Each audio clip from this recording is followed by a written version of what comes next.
Minha honra de apresentar o orador desta manhã, o irmão Michel Ferreira Piragini, e pela cara, você já sabe de quem ele é filho.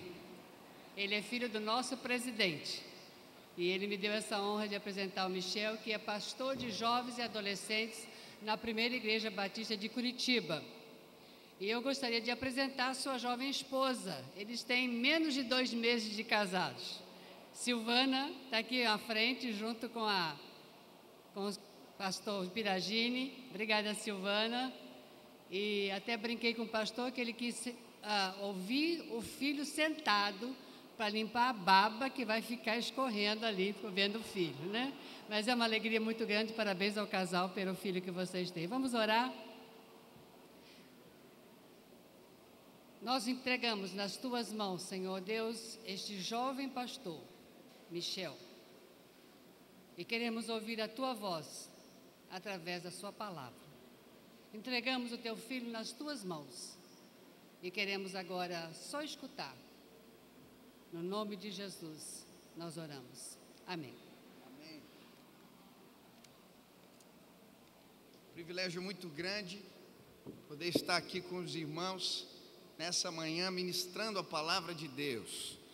E me sinto privilegiado de representar aqui a nova geração. Eu comecei a pregar muito novo. Em alguns lugares que eu ia falar, me recebiam com certo espanto. Eu lembro de... Eu vou tirar aqui que eu acho que eu falo melhor.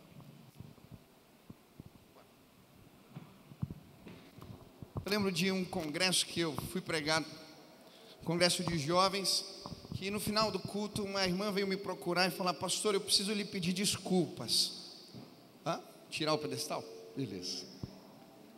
Eu preciso lhe pedir desculpas. Eu falei: mas o que aconteceu, minha irmã? E ela me disse: alô? Ela me disse: quando você subiu lá na frente com essa cara de moleque, de menino e camiseta, eu pensei que você fosse o rapaz dos avisos. Mas aí você começou a falar demais. Eu olhei para o meu namorado, dei um cutucão nele e falei: olha lá, o rapaz dos avisos que resolveu pregar. Essa manhã eu não quero ser nada mais, nada menos do que o rapaz dos avisos, mas que veio trazer um recado de Deus para o teu coração, amém? E por isso eu queria começar essa reunião como eu começo lá nos jovens da igreja. Quero pedir que os irmãos fiquem de pé, se possível, que estendam as suas mãos para o céu e façam uma declaração de fé junto comigo. Digam assim: Senhor Jesus, eu marquei um encontro contigo esta manhã. Senhor Jesus, eu abro meu coração para receber tudo aquilo que o Senhor tem para a minha vida. Senhor Jesus, eu te dou liberdade, pode falar comigo, em nome de Jesus, amém, amém. Dá um abraço quem está do teu lado, diga: Deus vai falar contigo hoje. Abençoe o irmão que está perto de você. Vocês podem se assentar.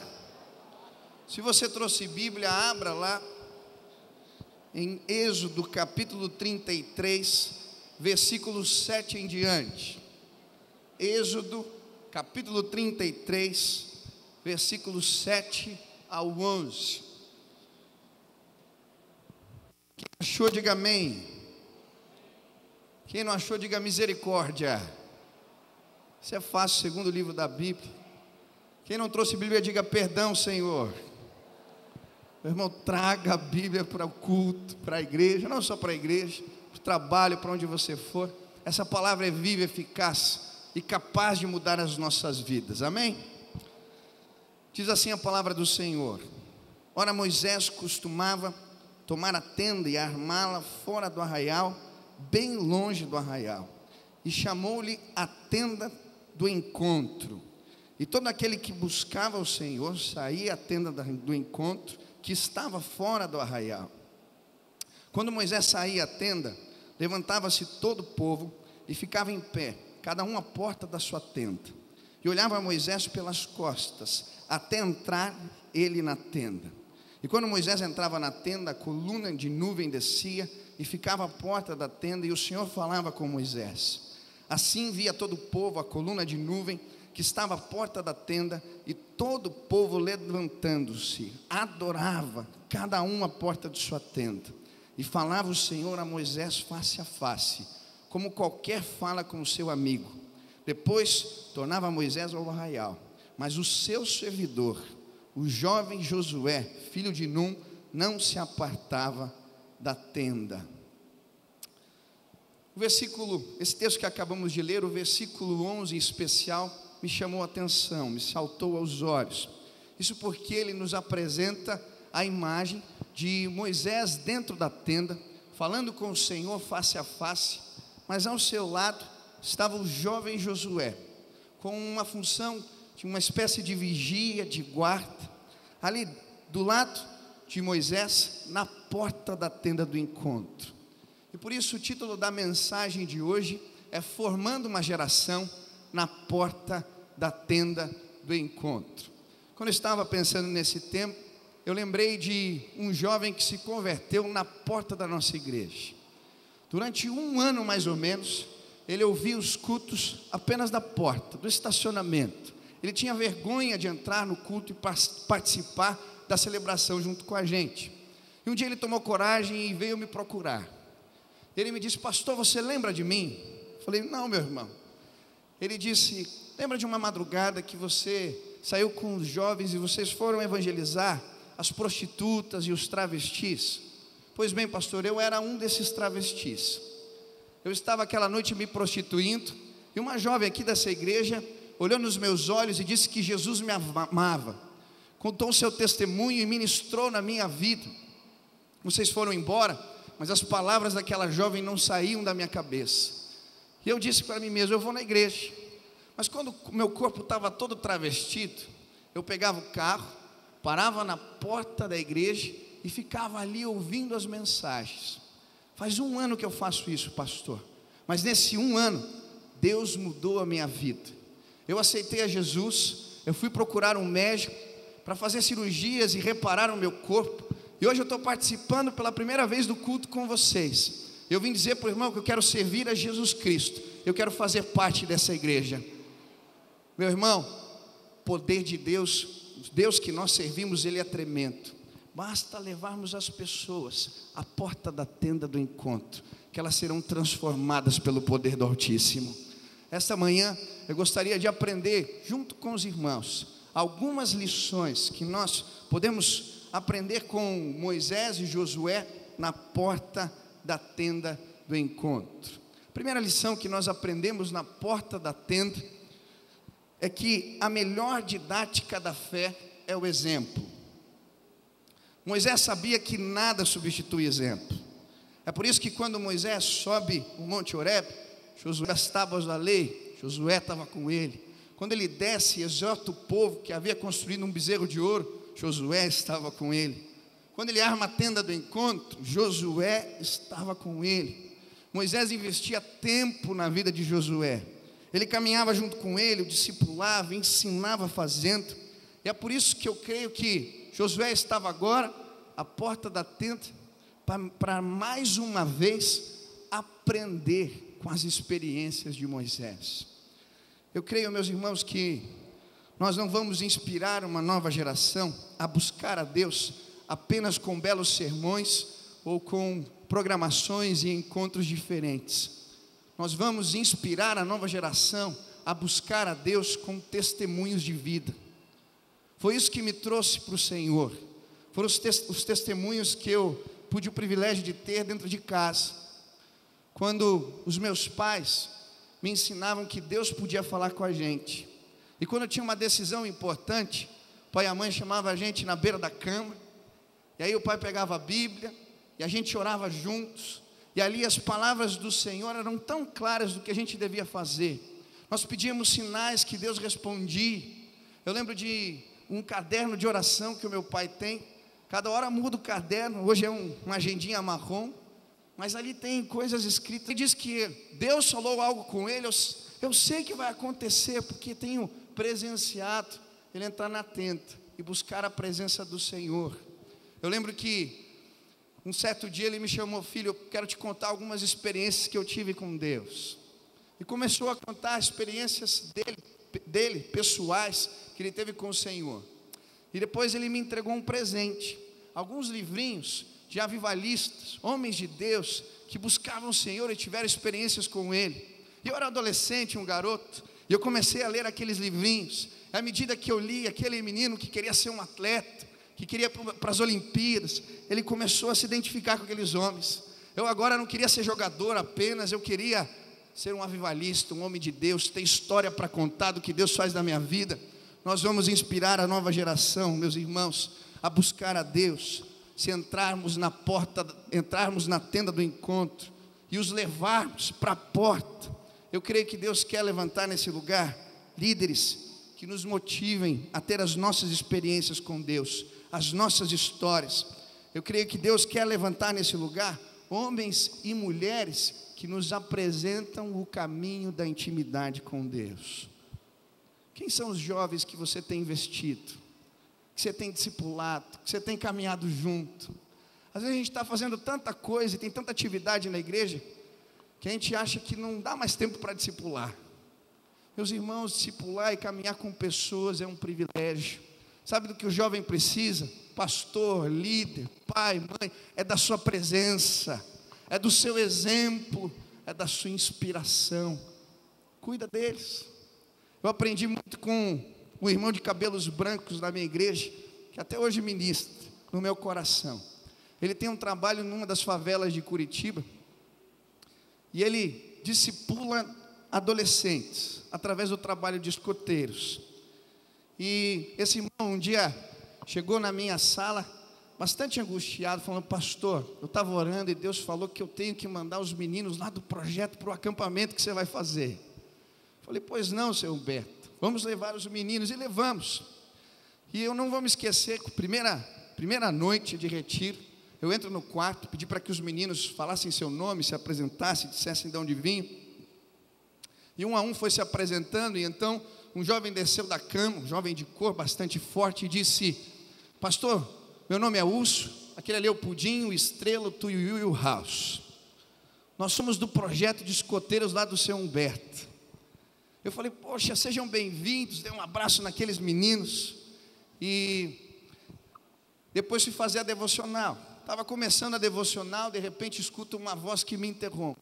Pastor, era o Urso me chamando. Falei: pois não, Urso. Pastor, eu queria lhe pedir autorização para lhe chamar de chefe. Falei: de chefe? Mas por que isso, querido? Não, é que lá nos escoteiros nós chamamos os nossos líderes de chefe. Falei: tá bom, fica à vontade. E aí terminei a devocional e fui colocar os adolescentes para dormir. Quem já trabalhou aqui em retiro de adolescente, levanta as mãos.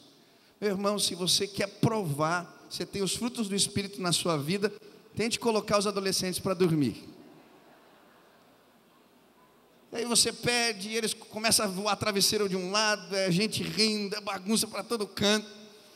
Eu já estava angustiado, e de repente o Urso desce da cama e diz: pessoal, o chefe mandou todo mundo dormir. E ele é forte, o Urso.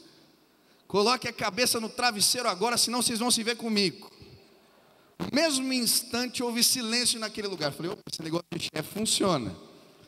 E aí continuou o retiro, e Urso, Pudim, Estrela, Tuiuiu e House participavam de todos os eventos, todas as programações. Eu lembro que na última noite de acampamento, nós estávamos à beira da fogueira. Eu estava pregando a palavra, pedindo para que os jovens pegassem um graveto, levassem a fogueira, entregassem seus pecados ali na fogueira. E aí eu escuto um sussurro: o chefe, o chefe. Falei: que foi? Eu estou pregando, posso dar um testemunho? Disse: tá bom, pode. E ele pega o gravetinho e diz: lá onde eu moro, eu sou amigo dos traficantes, eu descobri que eu não preciso de nada disso. Eu encontrei o amor de Jesus nesse lugar e eu quero entregar minha vida. Entrego o graveto, terminamos a reunião e eu volto com os meninos para Curitiba. E lá nos chegam, ele está com a Kombi esperando. Ele vai levar cada... O seu Humberto também estava lá no dia que o Urso foi dar sua profissão de fé. Ele estava lá no batismo, ele não cabia em si, porque o seu Humberto entendeu que é um privilégio investir na vida de outras pessoas.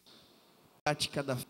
A segunda lição que nós podemos aprender na porta da tenda do encontro é que delegar responsabilidades que gerem crescimento. Moisés, ele acreditava em Josué, e é por isso que ele o encarregava de responsabilidades e funções que o fazia crescer. É por isso que na Bíblia, em alguns momentos, Josué era o servo de Moisés. Em outros momentos, ele era o espia que trazia os relatos da terra prometida. Em outros momentos, ele era o comandante que ia à frente do povo na batalha contra os amalequitas. Em outros momentos, ele era o líder que recebeu da unção de Moisés. E agora aqui, ele era o guarda, o vigia da porta. Moisés dava oportunidades. E eu creio que, se a gente quer formar uma nova geração, a gente precisa dar responsabilidades a eles, dar funções que façam a nova geração crescer. A gente aprende praticando. Eu creio que quando fazemos isso, nós somos impactados, como Deus pode usar até mesmo os mais pequenininhos. Lembro de um outro acampamento que eu estava cuidando de juniores, 9 a 11 anos. E na primeira reunião eu falei para eles: olha, no momento da devocional, vocês que vão dirigir. Vocês vão falar seus pedidos de oração, um vai orar por outro, e eu creio que Deus vai usar a vida de vocês aqui. Eu lembro que no dia seguinte os meninos começaram a falar os seus pedidos de oração. E um menino chamado Gabriel, ele começou a chorar. Ele tinha diabetes, ele tinha levado a injeção para o acampamento, e ele começou a chorar porque ele não queria tomar a injeção no acampamento. E um dos meninos que estava na rodinha de oração, ergueu o dedinho para ele e disse: Gabriel, está escrito na Bíblia que Jesus levou na cruz as nossas dores e as nossas enfermidades. Eu vou orar por você, você não vai precisar tomar injeção aqui no acampamento. Eu falei: misericórdia. Falei: Deus, me dá a fé desses meninos. E aí os meninos fizeram um montinho em volta do Gabriel, oraram por ele. Eu fiquei olhando ali, orando junto, quando o Senhor faz alguma coisa. Eu tinha recebido da mãe aquela maquininha para a gente medir a glicose no sangue. E aí toda noite nós fazíamos o exame com o Gabriel. Na primeira noite eu espetei o dedinho, coloquei a fitinha. Se desse abaixo de 100, estava tudo legal. Senão, ele precisava tomar a injeção. E aí fizemos o primeiro dia, depois da oração, deu abaixo de 100, não precisou. Foi uma festa no quarto. No dia seguinte, os meninos se reuniram de novo, e o momento da devocional era esperado, para a gente orar pelo Gabriel.